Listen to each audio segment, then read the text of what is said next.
This is going to be a birthday present for my grandson.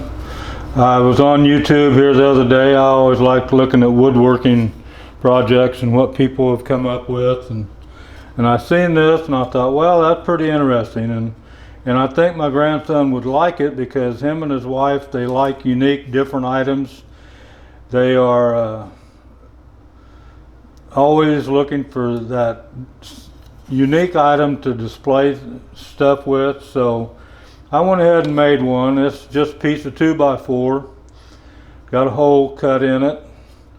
I used a propane torch to burn the wood, and then I took steel wool and smoothed it up a little bit, put some varnish on it, and now I know y'all was wondering probably what it is. What do I use that for? Well, here's what it's used for. Take the wood, bottle of wine, put it in a hole, and stand it up, and there you go. It stands by itself, and I think it's pretty unique.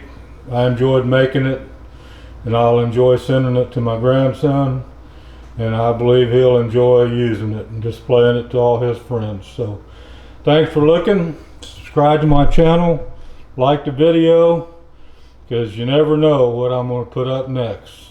Have a good day, and talk to you later.